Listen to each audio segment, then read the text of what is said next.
Thanks for coming out in the snow. I'm going to talk about SeaEnergy, but I'm primarily going to focus on the key value driver in the business at the moment, which is a product and a service, a software and a service we call R2S. Our lawyers insist that we put that up, so I'll assume you'll read that and memorize it.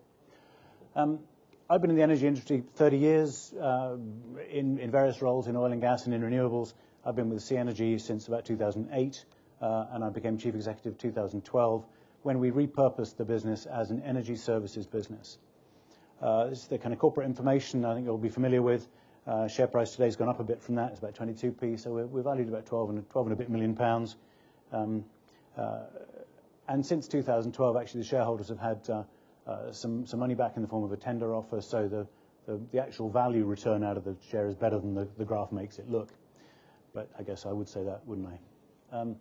So in 2012, we focused the business on energy services. We said what SeaEnergy should be and needs to be and can be is an innovation-led energy services business. So it's providing value to its clients through the application of innovation and brain power rather than having ranks of people in matching T-shirts wielding spanners.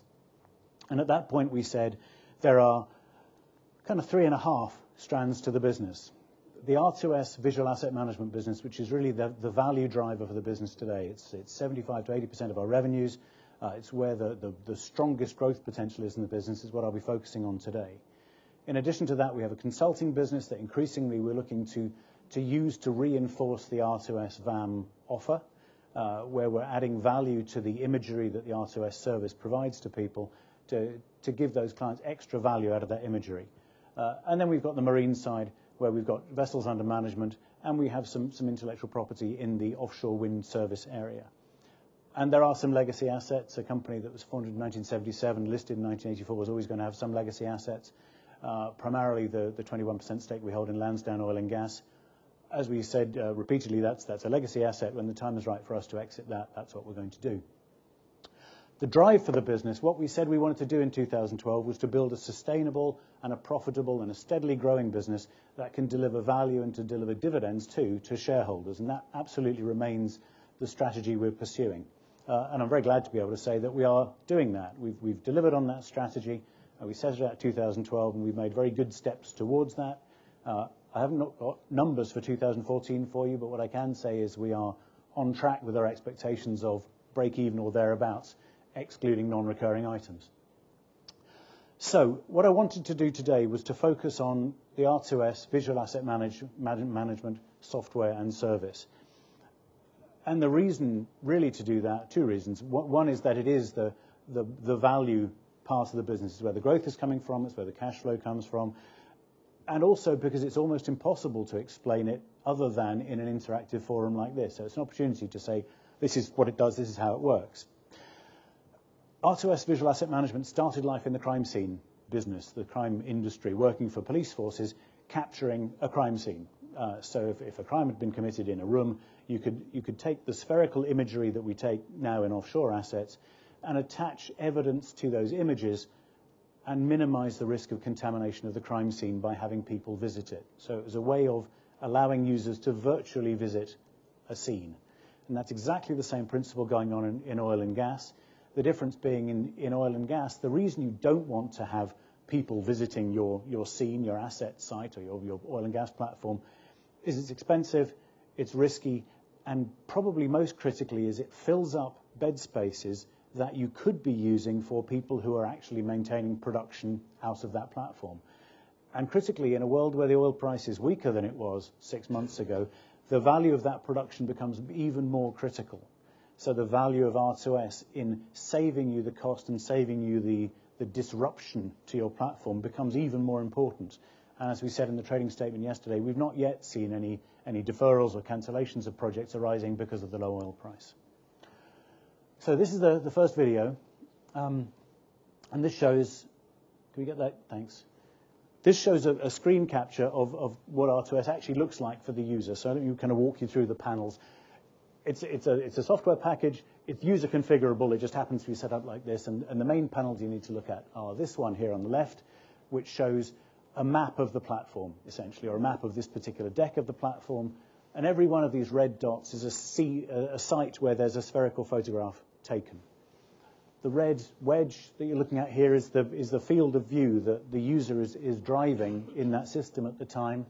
And then on the right is what they can actually see. And what you can see is you can, just like Google Street View, you can click your way through the platform in a virtual way. You can go on a virtual tour of the platform, looking around. And that's kind of value point number one. It doesn't sound like very much, but actually it's incredibly valuable to train people, to familiarize people who are going to a new platform so they know what it looks like. They know the escape routes from their work site to the nearest lifeboat. All this kind of familiarization stuff is very important. But as you can see from the field on the right here, you can zoom in to really quite good detail on the details of the asset and inspect it, look at its condition, and begin to plan your maintenance work. So really the nub of what R2S Visual Asset Management offers is this collaborative virtual environment in which engineers who aren't on the physical platform can plan the maintenance work that is required to keep that platform running optimally. More importantly, they can be doing that collaboratively with one working in Houston, one working in Aberdeen, one on the asset, all looking at the same picture saying, how are we going to move this piece of pipework out? We know it needs replacing. Let's all discuss and agree collaboratively how we're going to make that piece of work happen. So it's providing the users a way of planning their interactions with the asset without using up valuable bed spaces on the platform. And that's really where customers see the value.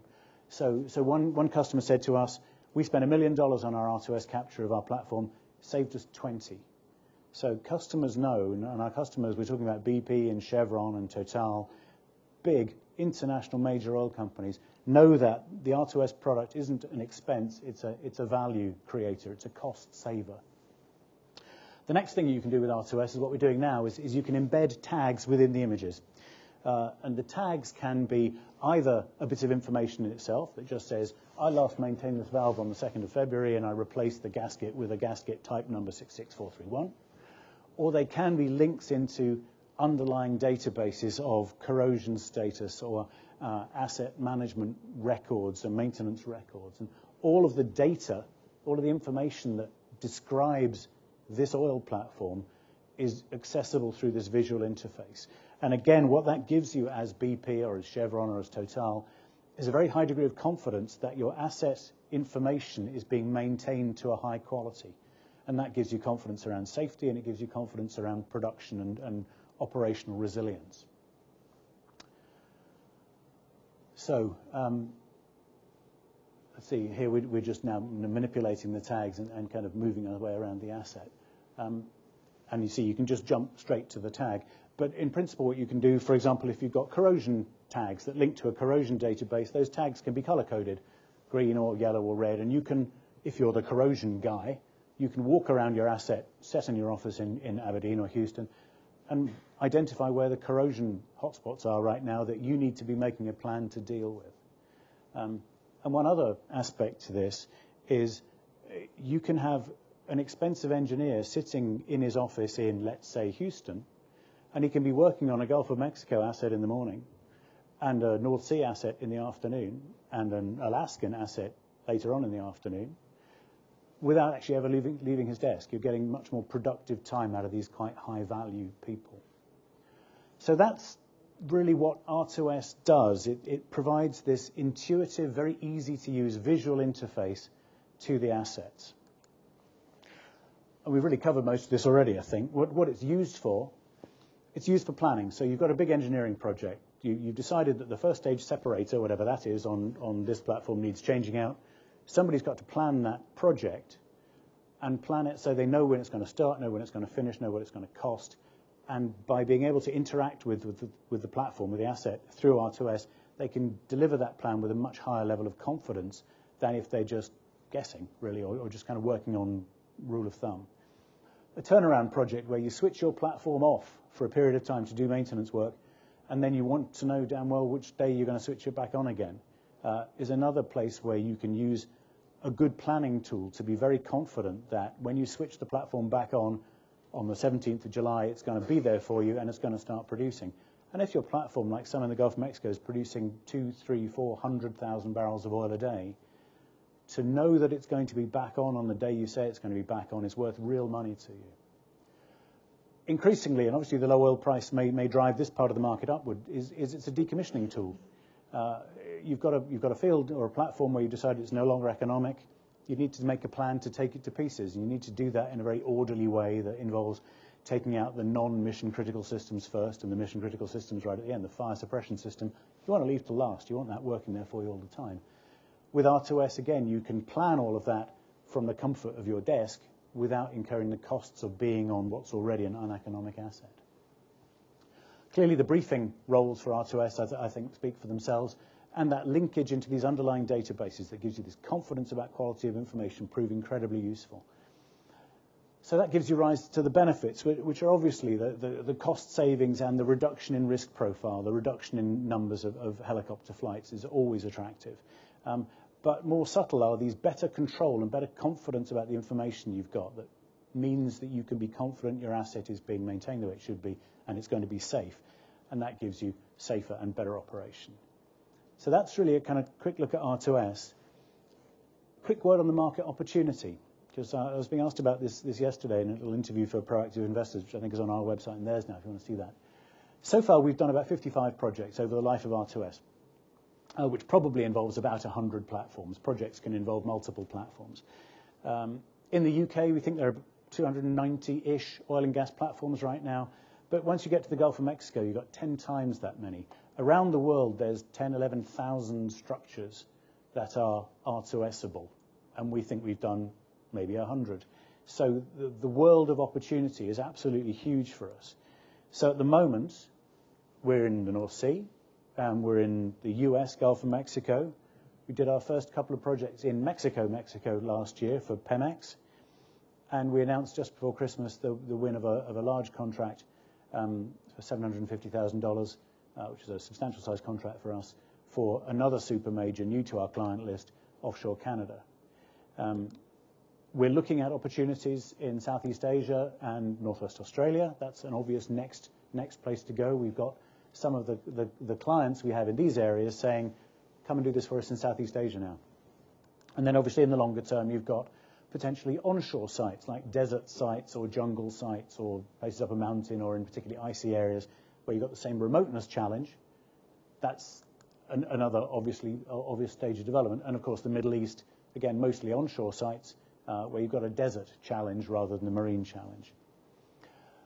This diversification approach, it's the inevitable 2x2 matrix. I have an MBA, so I'm licensed to use 2x2 matrices. And really what we're trying to say with this is, clearly, as always, the easiest win is the do you want fries with that? Or come back tomorrow for another one. And BP, for example, is a very strong client of ours in the North Sea and the Gulf of Mexico too. So developing and deepening and enhancing that relationship is obviously the easiest way to win new business and is clearly a key focus for us. But equally, one of the delightful things about the oil industry from our perspective is there's a lot of movement around it. And in fact, in a time of low oil price and redundancies, there's more movement around the industry. And people who were at BP last month might surface somewhere else next month and say, do you know what? That R2S was really useful. And here I am at XYZ Oil and Gas, and we don't use it. And we've literally had people pick up the phone on their first Monday saying, hello, here I am at XYZ Oil and Gas. We don't use R2S. Come on in. So that kind of diaspora is really helpful for us. Equally, we get some of our existing clients saying, come to a new territory for us. So Chevron's a good example of this. We did some work for them in the UK. They're now saying, come to the Gulf of Mexico. We've got assets we need to do here. And in fact, Chevron has a bunch of assets in the Gulf of Mexico, quite a lot of getting on a bit shallow water oil platforms that are going to need decommissioning. Big opportunity for us. And the most difficult, in a way, is new clients and new territories all at the same time. And we've done that too. It's not your prime focus, because it is the hardest way of gaining new business, but that's where the Pemex work came from, through an agent we have in Mexico. And again, that was the thick end of $1 million contract for Pemex. So there's lots of market out there and lots of diversification opportunity out there. I do need to say a little bit about other things that we do. As I said, I wanted to focus on R2S today because that's really where the bulk of value is in the business right now. It's where the most obvious routes to rapid growth are for the business right now. But we mustn't forget the other things we do. The Wizzy video in the middle here is part of Max & Co., our digital media agency's showreel. You can see it's mostly about oil and gas assets. Most of their clients are oil and gas, and they turn over about 15% of our turnover just at the moment, producing visual materials for typically oil and gas, but not exclusively oil and gas clients. They do fantastic work, and they have a real talent for clearly presenting quite complex visual information. And that's a business that we're developing and that we brought within our consulting umbrella, because some of this kind of visualization work can really enhance an intellectually driven consulting project. And in fact, it can also lead to the development of new products that you can then sell as products that you've developed essentially on the back of a consulting project. Top bullet here is ship management. We've got 3 vessels under management for Go, who are a shipping company based in Singapore. Those are 3 vessels that they've got in operation in the North Sea and surrounding areas, where we manage them on a fixed day rate contract. The reason we acquired the ship management business was to enhance our offer in the offshore wind vessel space. And we're still continuing to pursue that and look at ways we can make the best use of that opportunity. Consulting we talked about a little bit, and Lansdowne Oil and Gas obviously is the main legacy asset right now. And as I said, that remains our strategy there, that when the time is right for us, we will exit that interest. And it's our intention to share part of the gains on that with the shareholders directly, possibly as a dividend, possibly in the manner of a tender offer, as we did with the benefits from the sale of the renewables business. Lansdowne, as you may know, is pursuing a farm-out process for its Barry Row discovery, which is a commercial-sized oil field just off the south coast of Ireland here. We're confident that's going to reach a conclusion in due course. It's taken a long time, but I think it should reach a conclusion, and it's probably at that point it becomes more sensible for us to make the exit. So just to summarise, I've got red numbers going upwards here, so I better shut up, and I know it's lunchtime. R2S is fantastically well positioned. It's unique. There's nothing like it out there. It doesn't have a competitor directly. There are 1 or 2 companies that do little bits of what it does, but there's nobody who does what R2S does for the client. So we've got other companies who can kind of get their way onto bid lists and then not be able to do the job. So they validate the market, validate the competition, but leave us looking very strong. And it's positioned for very strong and very internationalized growth. Consulting is growing, including the digital media part we talked about, and it delivers cross-selling opportunities, both to and from R2S Visual Asset Management. So part of the drive there is to make sure consulting is assisting the use of those visual asset management images. Marine, we talked about. The legacy assets, again, have the opportunity to add cash into the business over time, and we're expecting to get into profitability in 2015, and dividends, I think we said, in due course. When it becomes sensible and sustainable for us to be paying a dividend to shareholders, that's what we plan to do. So thanks for listening. Sorry for overrunning. We're on stand 22. If you'd like to come and ask questions, say what's it really about, please do. We're there all day. Thank you very much.